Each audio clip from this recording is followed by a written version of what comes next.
देखिए, आज इस वीडियो में मैं सूर्य नमस्कार के बारे में 2-3 खास बातें बताऊंगा। देखिए, सूर्य नमस्कार करने के लिए सबसे पहले आप ये समझिए कि सूर्य नमस्कार का एग्जैक्ट मतलब क्या होता है। सूर्य नमस्कार का एग्जैक्ट मतलब होता है कोई ऐसा कार्य जिससे दिन की शुरुआत होती हो। अब आप ये समझिए कि सूर्य नमस्कार के बारे में कोई ऐसा कार्य जिससे दिन की शुरुआत होती है, ऐसी खास बात क्या है सूर्य नमस्कार में। देखिए, सूर्य नमस्कार के फायदे कितने होते हैं और सूर्य नमस्कार की खासियत क्या होती है, ये भी हम आपको बताएंगे। सबसे पहले मस्कुलर स्केलेटल सिस्टम से।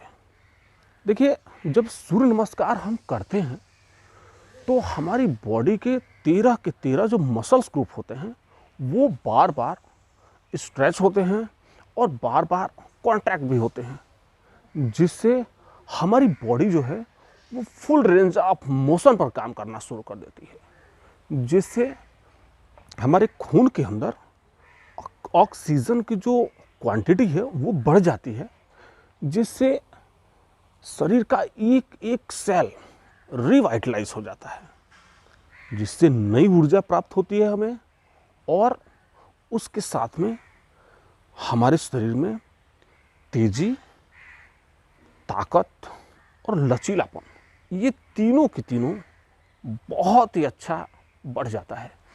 जिससे मैं आपको इसलिए बता रहा हूँ कि सूर्य नमस्कार का कोई जवाब। अब चलते हैं रेस्पिरेटरी सिस्टम पे।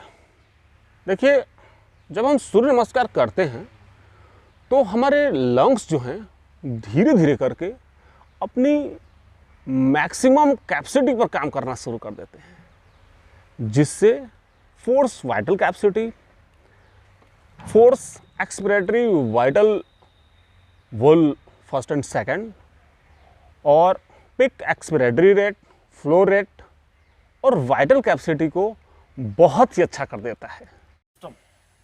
देखिए, आपके शरीर का हार्ट रेट और एफिशिएंसी ठीक वैसी हो जाती है जैसे किसी प्रोफेशनल एथलीट की होती है, यानी कि मायोकार्डियल कॉन्ट्रैक्टिविटी स्ट्रेंथ को बढ़ा देता है, जिससे कार्डियक आउटपुट बढ़ जाता है और हमारा जो फिटनेस है वो कई गुना तक बढ़ जाता है। यानी कि ये कहें कि सूर्य नमस्कार रेगुलरली करने से हमको respiratory rate, force vital capacity, flow rate तो बढ़ाता ही है, उसके साथ में हमारा diastolic blood pressure, heart rate और रेस्पिरेटरी रेट को भी कम कर देता है। इसको और अच्छी तरह से थोड़ा समझने के लिए आए, हमारा बॉडी का जो ब्लड सर्कुलेशन है वो बहुत ही अच्छा हो जाता है, जिससे हमारे शरीर के अंदर ऑक्सीजनेटी ब्लड को बारीक से बारीक हिस्से में पहुंचा पाता है और वहां से टॉक्सिन को खींच करके सांस के रास्ते बाहर निकाल पाता है। देखिए, चलते हैं अब नर्वस सिस्टम पे। जब सूर्य नमस्कार हम करते हैं तो हमारा स्पाइनल कॉलम धीरे धीरे करके अपने फुल रेंज ऑफ मोशन पे बार बार स्ट्रेस होता है और कांटेक्ट भी होता है, जिससे हमारे ब्रेन और स्पाइनल कॉलम में ब्लड सर्कुलेशन बहुत ही अच्छा हो जाता है और हमारा जो nervous system, peripheral nervous system, central nervous system और automatic nervous system full charge और एक्टिवेटेड हो जाता है। देखिए, लगातार जब हम सूर्य नमस्कार करते हैं तो हमारे सीखने की और समझने की जो क्षमता है वो काफ़ी बढ़ जाती है, यानी कि हमारी सिंथेसाइज करने की जो काबिलियत है वो पैदा होने लगती है। थोड़ा एग्जाम्पल के तौर पर आप समझें कि जितने भी जो टॉप लेवल के जो गुरु होते हैं यानी मार्शल आर्टिस्ट जो होते हैं वो एक अच्छे फिलासफर भी होते हैं, जो बारीक से बारीक चीज़ों को बहुत अच्छी तरह से समझ भी लेते हैं और उसकी काट भी निकाल देते हैं। यानी कि आपकी रीढ़ की हड्डी में जितना अच्छा लचीलापन होगा, जितना अच्छा उसमें खींचतान होगा, उतना ही आपके सीखने की काबिलियत भी होगी। यानी कि सवाल ये उठता है, ये जितने सारे फ़ायदे हैं, ये सारे फ़ायदे तो जिम जा कर के उठाया जा सकता है या स्ट्रेचिंग करके भी लिया जा सकता है। ऐसी क्या खास बात है सूर्य नमस्कार में? देखिए, जब भी हम जिम जाते हैं तो जिम में हम एक या अधिक से अधिक 4 मसल्स ग्रुप की एक्सरसाइज कर पाते हैं, लेकिन जब हम सूर्य नमस्कार करते हैं तो हमारी बॉडी एक यूनिट की तरह काम करती है, और जब यूनिट की तरह काम करती है तो हमारी शरीर का पूरा एंडोक्राइन सिस्टम जो है एक्टिवेटेड हो जाता है। देखिए, सूर्य नमस्कार के अंदर केवल उन्हीं आसनों को जगह दी गई है, शामिल किया गया है, जो आपकी बॉडी के इंटरनल ग्लैंड्स को ऑक्सीजनिटी ब्लड और न्यूट्रिएंट्स भरपूर मात्रा में पहुंचाकर उनको एक्टिवेटेड कर देता है, जिसकी वजह से आपके शरीर का पूरा फंक्शन सेम वैसे काम करने लगता है जैसे उनको काम करना चाहिए। Thank you. डाइजेस्टिव सिस्टम पे जब भी हम सूर्य नमस्कार करते हैं तो हमारे बॉडी के अंदर सबसे ज़्यादा जिस हिस्से पर खींचतान होती है वो है हमारा पेट। यानी कि जब भी हम सूर्य नमस्कार करते हैं तो हमारा पैरास्टाइटिक मूवमेंट जो है वो बढ़ जाता है, जिसकी वजह से भूख ना लगना और आपके खाना अच्छी तरह से हजम ना होना, खट्टी ढकारे, गैस और कॉन्स्टिपेशन की परेशानी तो दूर होती ही है, उसके साथ साथ भूख भी हमें खुल कर लगने लग जाती है और हमारी गैस की भी समस्या दूर हो जाती है, और जो कुछ भी हम खाते हैं वो अच्छी तरह से हजम भी हो जाता है और अच्छी तरह से बॉडी से बाहर भी निकल जाता है। यानी कि हमारा मेटाबॉलिज्म जो है वो काफ़ी बढ़ जाता है, जिसकी वजह से देखिए 2 फायदे होते हैं। पहला फ़ायदा ये कि हमारा जो शरीर है वो चर्बी को गलाने की एक भट्ठी बन जाती है। इस चीज़ को थोड़ा सा और गहनता तरीके से आप समझिए कि हम सूर्य नमस्कार भले ही सुबह किए हों और पूरे दिन हम कुछ ना करते हों, लेकिन फिर भी हमारी बॉडी से फैट बर्न होता ही रहता है।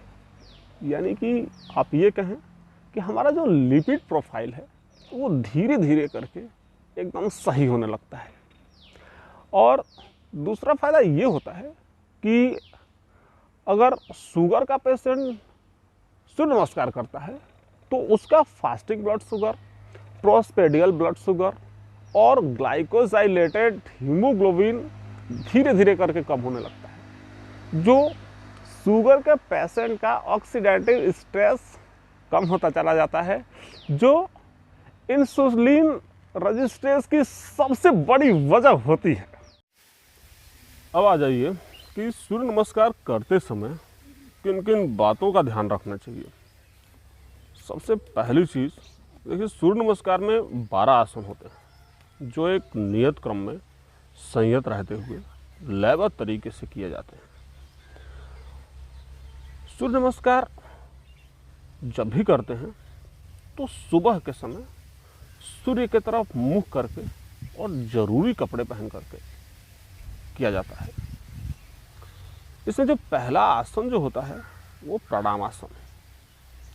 इसमें दोनों हाथ और दोनों पैर जोड़कर खड़े हो जाते हैं और अपना पूरा का पूरा ध्यान अनाहत चक्र पर यानी अपने हृदय पर केंद्रित करते हैं। दूसरा आसन होता है हस्त उत्तान आसन। इसमें दोनों पैर स्थिर रहते हैं और दोनों हाथों को नमस्कार की स्थिति में रख करके अपने शरीर को जितना पीछे ले जाया जा सकता है ले जाते हैं। और पूरा का पूरा ध्यान विशुद्धि चक्र पर यानी अपने कंठ पर केंद्रित करते हैं। तीसरा आसन पाद हस्तासन। इसमें हाथों को आगे की तरफ लाते हुए हाथ के पंजे को फर्श पर लगाने की कोशिश की जाती है और अपना पूरा का पूरा ध्यान स्वाधिष्ठान चक्र पर यानी सैक्रम पर केंद्रित करते हैं।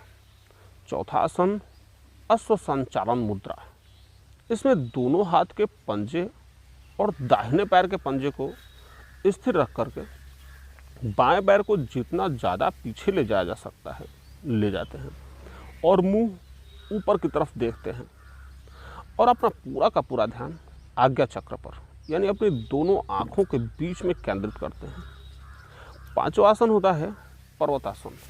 इसमें दाएं पैर को बाएं पैर के पास ले जाते हैं और अपने हिप्स को ऊपर उठाकर अपने शरीर को पर्वत के जैसा बना लेते हैं और इसमें पूरा का पूरा ध्यान विशुद्धि चक्र पर यानी अपने कंठ पर केंद्रित करते हैं। छठा आसन होता है अष्टांग प्रणाम। इसमें शरीर के 8 अंगों को यानी माथा, सीना, दोनों हाथ, दोनों पैर और दोनों घुटनों को जमीन से स्पर्श करा दिया जाता है और अपना पूरा का पूरा ध्यान मणिपुर चक्र यानी सोलर प्लेक्स पर केंद्रित किया जाता है। सातवां आसन होता है भुजंगासना और इसमें दोनों भुजाओं को सीधा करते हुए अपने धड़ को अपने पैरों के परपेंडिकुलर करने की कोशिश की जाती है और पूरा का पूरा ध्यान स्वाधिष्ठान चक्र पर यानी सैक्रम पर केंद्रित किया जाता है। आठवां आसन होता है पर्वतासन। इसमें भुजंग आसन से हटते हुए अपने हिप्स को ऊपर उठाते हुए अपने शरीर को पर्वत जैसा बनाते हैं और इसमें पूरा का पूरा ध्यान विशुद्धि चक्र पर यानी अपने कंठ पर केंद्रित करते हैं। नौवां आसन अश्व संचालन आसन। इसमें दाएं पैर को जितना पीछे ले जाया जा सकता है ले जाते हैं और उसके बाद ऊपर की तरफ देखते हैं और अपना पूरा का पूरा ध्यान आज्ञा चक्र पर यानी अपने दोनों आँखों के बीच में केंद्रित करते हैं। 10वां आसन होता है पाद हस्तासन। इसमें दोनों पैरों को पास लाते हुए आगे की तरफ झुकते हैं और दोनों हाथों के पंजे को फर्श पर लगाने की कोशिश की जाती है और अपना पूरा का पूरा ध्यान स्वाधिष्ठान चक्र पर यानी सैक्रम पर केंद्रित किया जाता है। 11वां आसन, इसमें हम हस्त उत्थान आसन की मुद्रा में आ जाते हैं और पूरा का पूरा ध्यान विशुद्धि चक्र पर यानी अपने कंठ पर केंद्रित करते हैं। और 12वां आसन, इसमें हम प्रणाम आसन में आ जाते हैं और अपना पूरा का पूरा ध्यान अनाहत चक्र पर केंद्रित करते हैं। देखिए, अब मैं आपको बताता हूँ कि सूर्य नमस्कार कितनी देर करना चाहिए। सूर्य नमस्कार कभी भी समय के हिसाब से नहीं, गिनती के हिसाब से करें। जैसे आप एक सूर्य नमस्कार की शुरुआत करिए और हर सप्ताह में एक सूर्य नमस्कार बढ़ाते जाइए और आप तब तक बढ़ाते जाइए जब तक कि 52 नहीं हो जाता है। जैसे 52 हो जाता है उसके आगे चाहे तो आप और बढ़ाते जाएं, चाहें इतना रहने दीजिए, काफ़ी है। अब सवाल ये उठता है कि सूर्य नमस्कार किन किन लोगों को नहीं करना चाहिए। किसी को हार्ट की प्रॉब्लम हो, हाई ब्लड प्रेशर हो, पीरियड्स चल रहे हों या शरीर में किसी प्रकार की बीमारी हो, ऐसे लोगों को सूर्य नमस्कार नहीं करना चाहिए। बाकी जो भी लोग हैं जो कर सकते हैं उनको सूर्य नमस्कार करना चाहिए। देखिए, सूर्य नमस्कार करने से हमारी जो सूर्य नाड़ी है वो प्रखर होती है।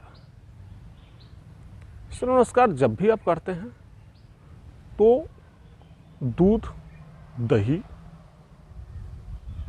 देसी घी का भरपूर तरीके से भोजन करें। और हमारा वीडियो कैसा लगा ये कमेंट बॉक्स में लिख करके ज़रूर बताएं। Thank you.